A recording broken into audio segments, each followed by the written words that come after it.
आपको याद है दोस्तों, 25 सितंबर 2014 को भारत के प्रधानमंत्री नरेंद्र मोदी ने make in India global initiative launch किया था।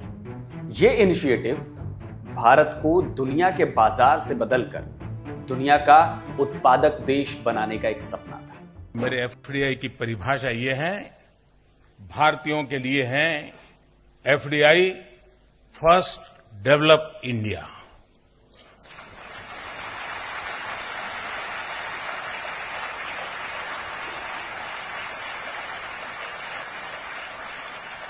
और विश्व के व्यापार व्यवसाय को विस्तार करने वाले लोगों के मैं कहता हूं, भारत एक अपॉर्चुनिटी है फॉरेन डायरेक्ट इन्वेस्टमेंट के लिए। ये दो एफडीआई की परिभाषाओं को लेकर के उस दो पटरी पर हम विकास की यात्रा को आगे बढ़ाना चाहते हैं। इस इनिशिएटिव ने भारत के डिफेंस प्रोडक्शन के सेक्टर को भी बदल कर रख दिया। केवल 10 सालों में भारत एक बड़ा डिफेंस एक्सपोर्टर बन गया। 2014-15 में जहां इंडिजिनस डिफेंस प्रोडक्शन 46,429 करोड़ का था, वहीं 2023-24 में बढ़कर 1,27,434 करोड़ तक पहुंच गया था। और जब प्रोडक्शन बढ़ा तो एक्सपोर्ट भी बढ़ा।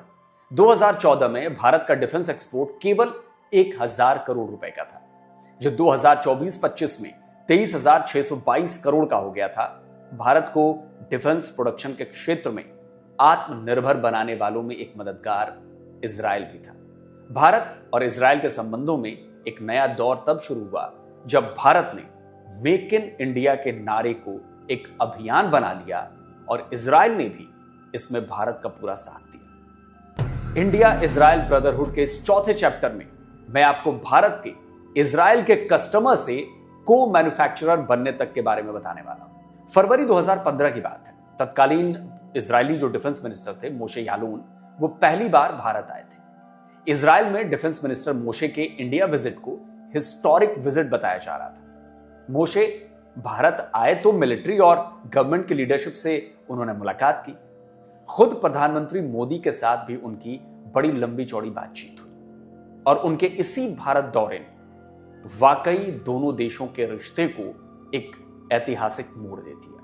मोशे के इंडिया विजिट के दौरान इजराइल ने भारत को अपनी डिफेंस टेक्नोलॉजीज का न केवल ऑफर दिया, बल्कि अपने कई डिफेंस प्रोडक्ट्स को मेक इन इंडिया बनाने पर भी हामी भर दी।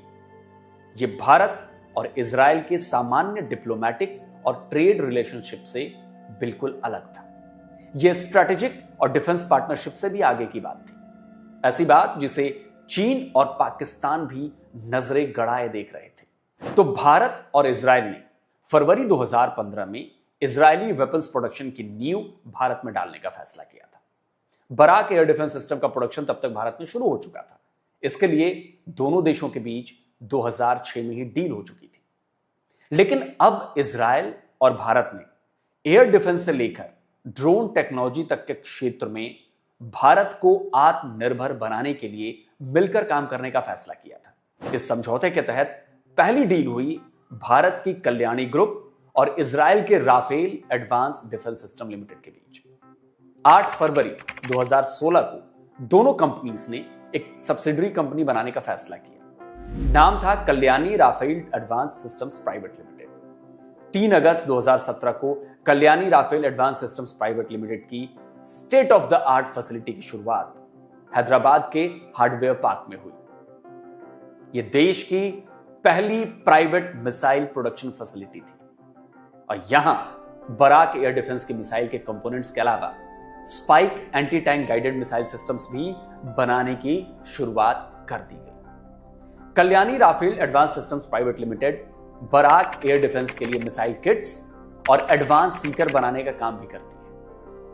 ये कंपोनेंट्स वो बीडीएल को देती है जो बराक मिसाइल का प्रोडक्शन करती है। इससे पहले मिसाइल किट्स और एडवांस सीकर इजराइल से इंपोर्ट किए जाते थे। बराक हमारे देश के एयर डिफेंस लेयर का एक बहुत ज्यादा इंपॉर्टेंट हिस्सा है और इसे लगातार अपग्रेड किया जा रहा है, लगातार बढ़ाया जा रहा है। इंडियन नेवी के नेवल शिप्स भी इस हथियार से लैस है, तभी कल्याणी राफेल एडवांस सिस्टम्स को भी लगातार बराक मिसाइल्स के कॉन्ट्रैक्ट ऑर्डर्स मिल रहे हैं। 2019 में उसे $100 मिलियन का कॉन्ट्रैक्ट मिला था। इसमें उसे इंडियन आर्मी और एयरफोर्स के लिए 1000 बराक 8 MR-7 बनाने का ऑर्डर मिला।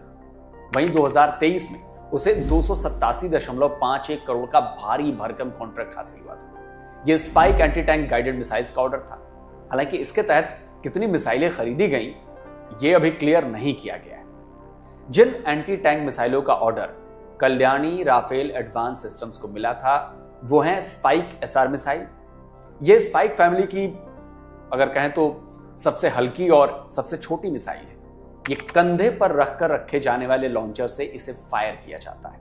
इसकी रेंज 50 से लेकर 2000 मीटर तक की होती है। लॉन्चर के साथ इसका वजन 10.3 किलोग्राम है। केवल 6 सेकंड में ये लॉन्च करने के लिए तैयार हो जाती है। इसमें लगे इलेक्ट्रो ऑप्टिकल सीकर मिसाइल को सटीक बनाते हैं।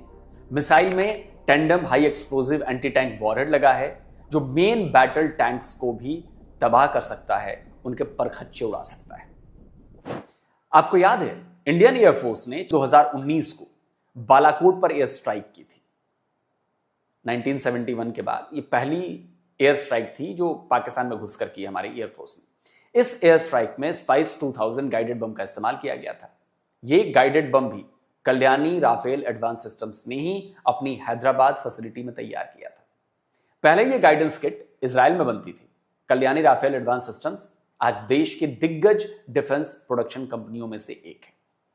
पिछले फाइनेंशियल ईयर में उसका सालाना टर्नओवर 323 करोड़ शो किया गया था। लेकिन कंपनी तो केवल एक शुरुआत भर है। ऐसे और भी कई ज्वाइंट वेंचर्स बनाए गए हैं। फरवरी 2016 में इजराइल और भारत की कंपनीज का एक ज्वाइंट वेंचर बनाया गया था और आज उस ज्वाइंट वेंचर से तैयार हुई गन्स देश की स्पेशल फोर्सेस के जांबाजों के हाथों में। यह joint venture Israel weapon industries यानी IWI और भारत की पुंज लॉयड रक्षा सिस्टम्स यानी PLR सिस्टम्स के बीच हुआ था।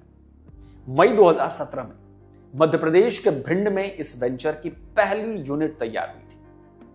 इस यूनिट में स्मॉल आर्म्स बनाए जाने थे। हालांकि 2020 में अडानी डिफेंस ने PLR सिस्टम्स की 51% की हिस्सेदारी खरीद ली थी।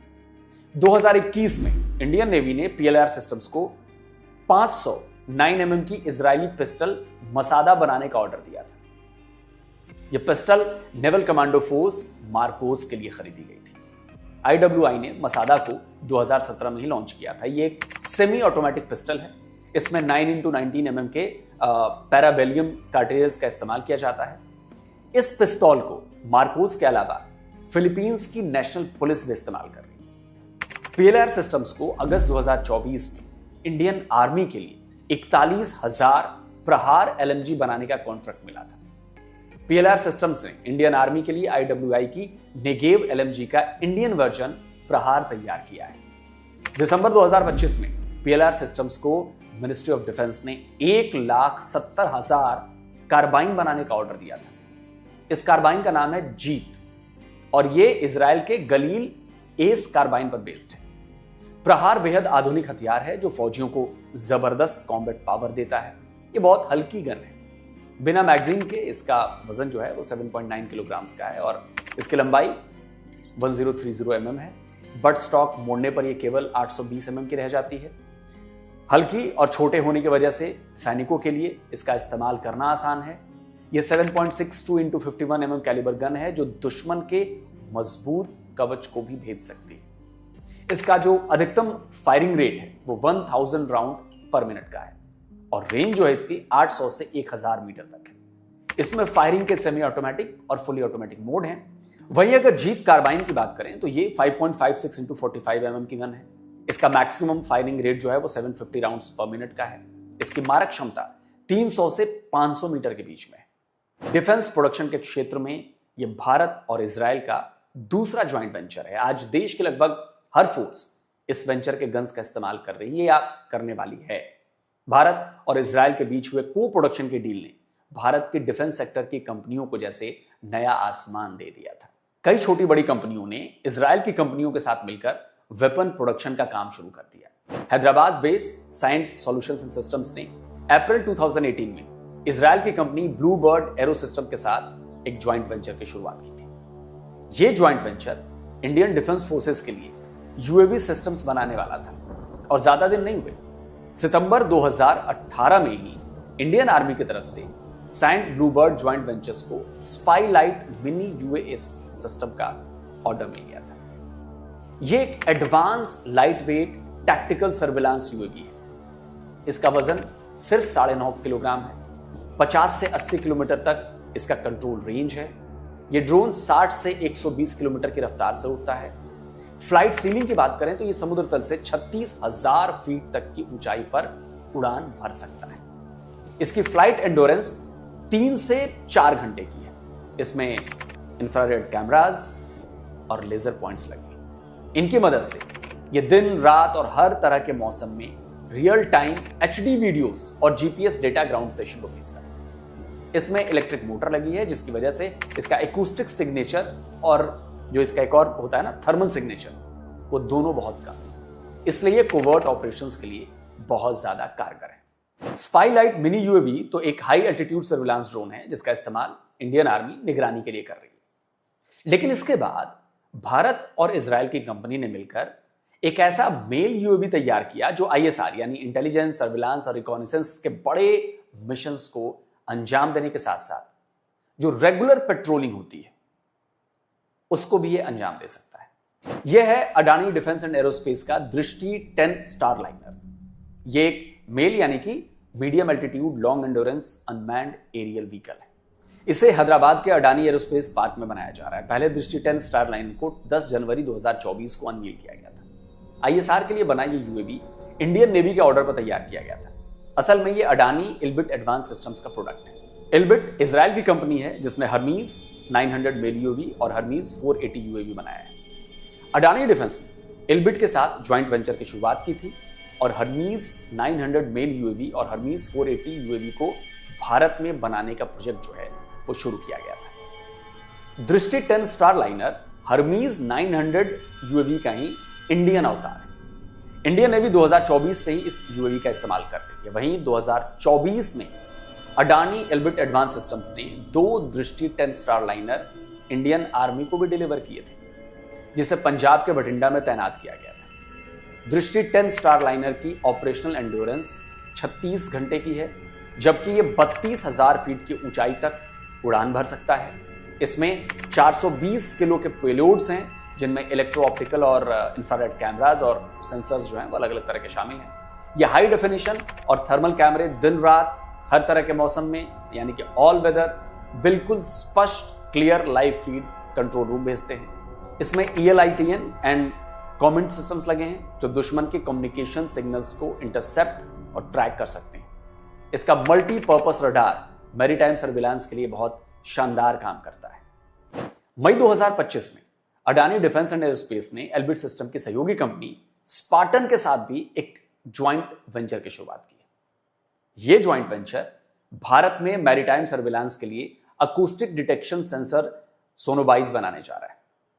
खास बात यह है कि इन ज्वाइंट वेंचर में बनाए जा रहे प्रोडक्ट्स केवल भारत की सेनाओं के इस्तेमाल के लिए नहीं है, बल्कि उन्हें इजराइल भी एक्सपोर्ट किया जा रहा है। भारत में इजराइल की मदद से तैयार हुए इस डिफेंस मैन्युफैक्चरिंग के पूरे इकोसिस्टम ने देश को हर तरह से मजबूत किया है।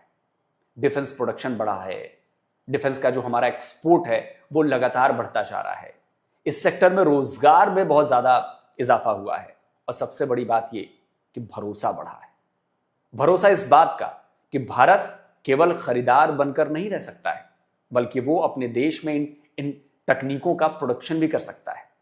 इंडिया इजराइल ब्रदरहुड की सीरीज में अब तक आपने देखा कि भारत और इजराइल कैसे एक दूसरे के करीब आए, कैसे डिप्लोमेटिक रिलेशंस स्ट्रेटेजिक पार्टनरशिप में बदला, कैसे दोनों देशों ने ज्वाइंट वेंचर शुरू किए। लेकिन अब इन दोनों देशों की इस पार्टनरशिप का फ्यूचर क्या है? जी हां, भविष्य क्या है?